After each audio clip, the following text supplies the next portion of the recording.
आज रूस के 33 प्लेन, 31 हेलीकॉप्टर मार गिराए गए हैं। ये दावा यूक्रेन की तरफ से किया जा रहा है। रूस से जंग को लेकर यूक्रेन की मीडिया का ये दावा है। उनकी मीडिया में इस तरह की रिपोर्ट्स आ रही हैं कि रूस के 33 प्लेन और हेलीकॉप्टर मार गिराए गए हैं।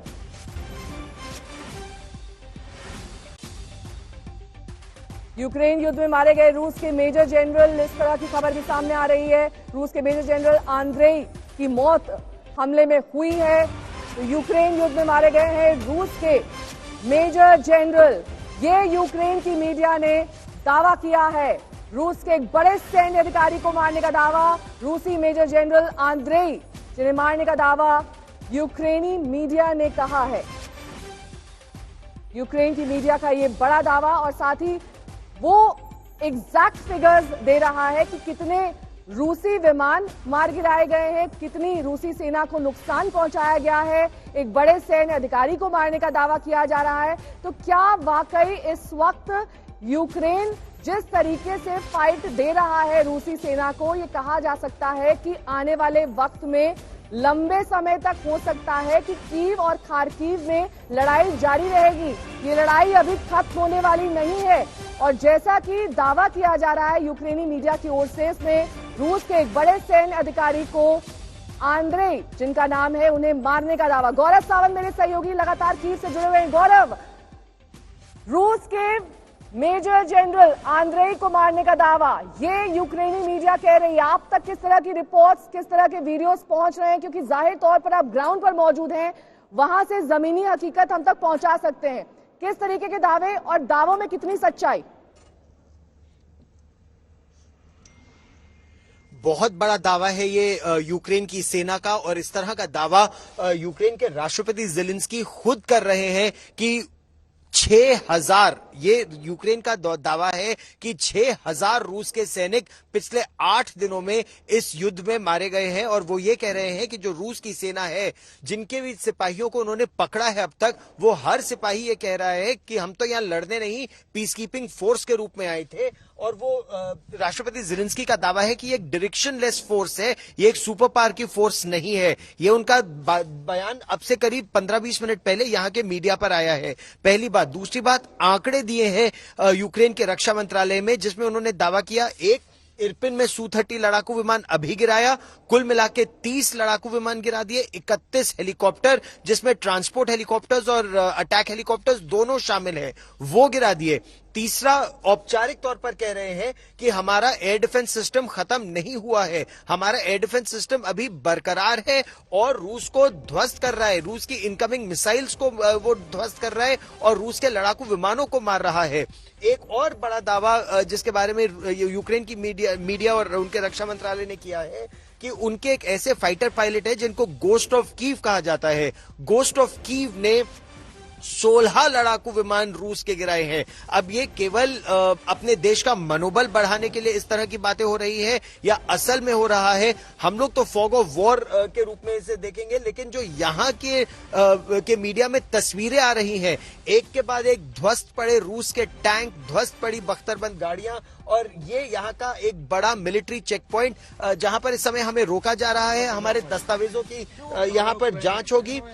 लेकिन आप देखिए कि किस तरह से वो जांच करते हैं, कौन कौन यहाँ पर है।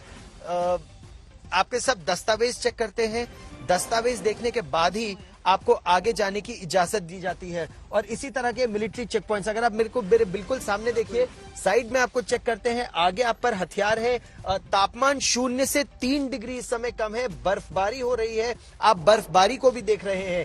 एक ये देखिए कितने लेवल के यहाँ पर बैरियर्स हैं, बैरिकेड्स हैं, और कितने लेवल पर उसको मैन किया जा रहा है। बड़े बड़े कंक्रीट के बोल्डर, टायर, उसको मैन करते सिपाही, ब्लैक कैट मतलब काले कपड़ों में इनके कमांडो, फिर इनकी सेना, और सेना के पीछे मिलिशिया, और उसके पीछे अगर आप वहां देखें तो उनके हथियार।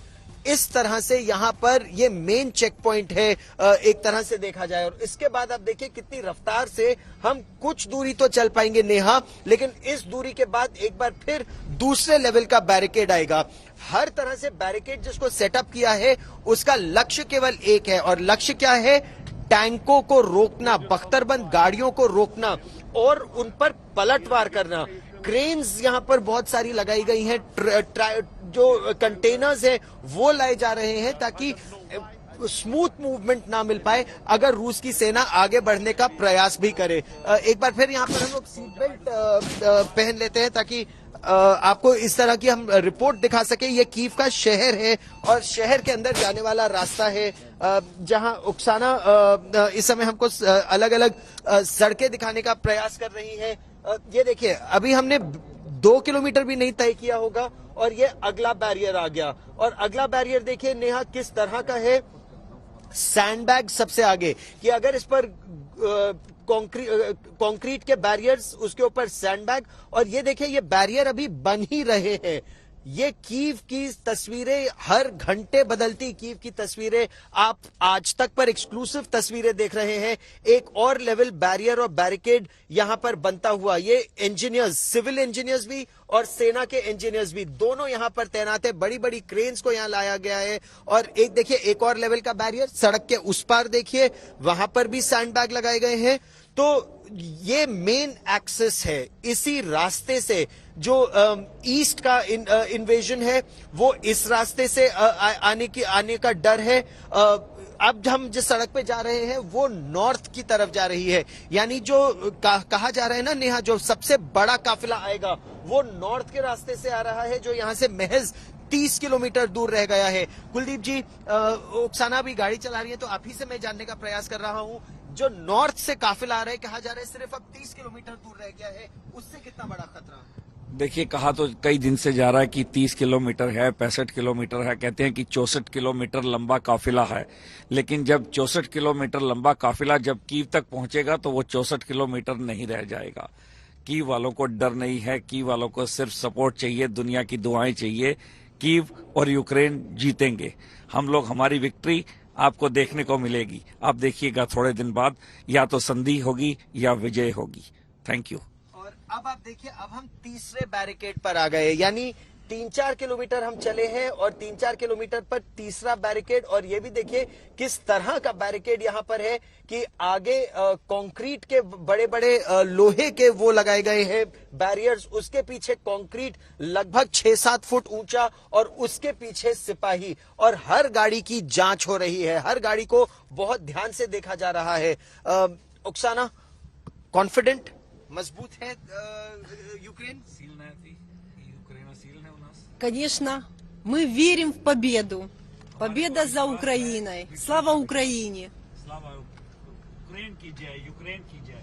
तो ओक्साना को विश्वास है यूक्रेन जीतेगा। हालांकि कभी कभी भावुक भी हो जाती हैं ओक्साना बात करते करते, जब तस्वीरें देखती हैं कि कितनी माओ ने अपने बच्चों को यहाँ खोया है, या कितने लोग यहाँ पर घायल हैं, या कितनी लाखों की संख्या में लोग छोड़ भी गए हैं। लेकिन उसके बावजूद दिखाने का यही प्रयास कि कोई भी परिस्थिति हो, हम इस देश के लिए लड़ेंगे।